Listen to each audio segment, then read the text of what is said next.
मान रही हैं और ये स्वीकार रही हैं कि आत्ममंथन का दौर है और काम करेंगे, जनता से कनेक्ट और बनाएंगे, उनके बीच में जाएंगे। लेकिन नीरज कोहली जी हमारे साथ जुड़ गए, राजनीतिक विश्लेषक। नीरज जी, उत्तराखंड में इतिहास बदल गया, भाजपा की वापसी हो गई। मतलब एक पार्टी ने फिर से अपने आप को रिपीट किया, वो भी इतनी बड़ी मेजोरिटी के साथ। बट अनफॉर्चुनेटली जो सीएम का चेहरा रहे वो अपना चुनाव हार गए।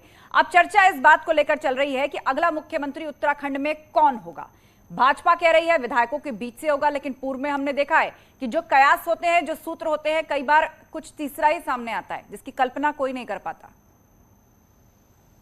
देखें कि ये वाकई में जो भारतीय जनता पार्टी की जो इस समय की जीत है, ये बहुत बड़ी जीत है और बहुत ऐतिहासिक जीत है और बहुत महत्व वाली जीत है, क्योंकि ये विपरीत परिस्थितियों में जीती हुई जीत है। मैं देखता हूं कि 2017 की तुलना में भी ये इस जीत का जो महत्व है वो बहुत ज्यादा है। भले नंबर्स के हिसाब से ये नीचे आए या वोट प्रतिशत के हिसाब से नीचे आए, लेकिन विपरीत परिस्थितियों में जीती गई जीत है, क्योंकि बिल्कुल प्रदेश में जो वातावरण था पिछले 1-1.5 साल में, वो भारतीय जनता पार्टी के पक्ष में नहीं था। उसके बावजूद इतने अच्छे तरीके से जीत दर्ज करना, ये वाकई में अपने आप में बहुत बड़ी बात है।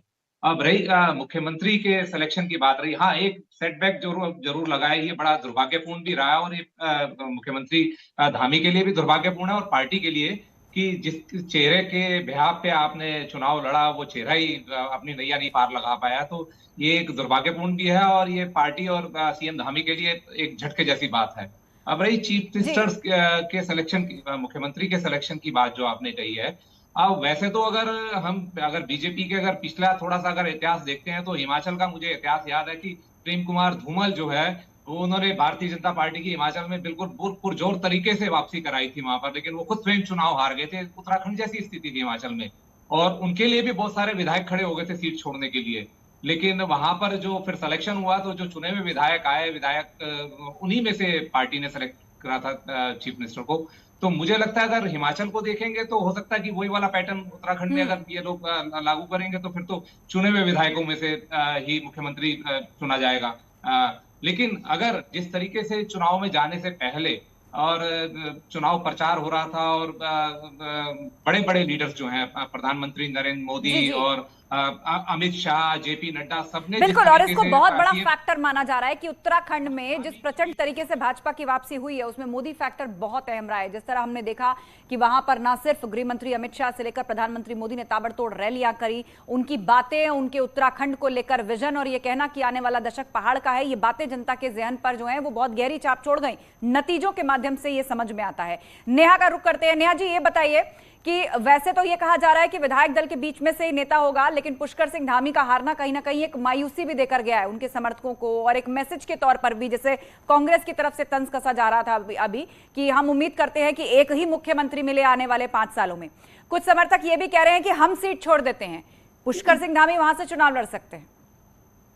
देखिए, तंज कसने की स्थिति में तो कांग्रेस पार्टी आज रही नहीं है इस देश में, बल्कि एक बहुत मजेदार, मैंने आज एक व्हाट्सएप पे एक जोक पढ़ा कि कांग्रेस पार्टी में आज गांधियों की तादाद ज्यादा है, बशर्ते उनकी सीट अगर देखी जाए उत्तर प्रदेश में, तो मुझे लगता है उनके तंज से कोई फर्क नहीं पड़ता है। जनता ने अपना जनादेश दे दिया है। लेकिन आपने जो एक बात कही कि मोदी फैक्टर एक बहुत बड़ा था उत्तराखंड के चुनाव में, उत्तर प्रदेश के चुनाव में भी, तो मैं कहूंगी इसको मैं मोदी और महिला फैक्टर।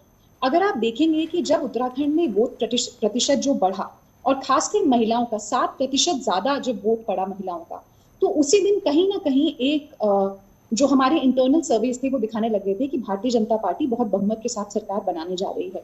क्योंकि अगर आप पिछले 2014 के बाद से लगातार जो, क्या चाहे केंद्र सरकार की पॉलिसीज देखें या 2017 के बाद से जो हमारी स्टेट गवर्नमेंट की भी पॉलिसीज है, सारी महिलाओं पर केंद्रित है। और कहीं ना कहीं जब भी आप फील्ड पर जाते हैं तो आपको ये महसूस होता है कि महिलाओं का ओवरवेलमिंग एक सपोर्ट भारतीय जनता पार्टी को मिल रहा था और उसी का रिजल्ट आज हमें देखने को मिला।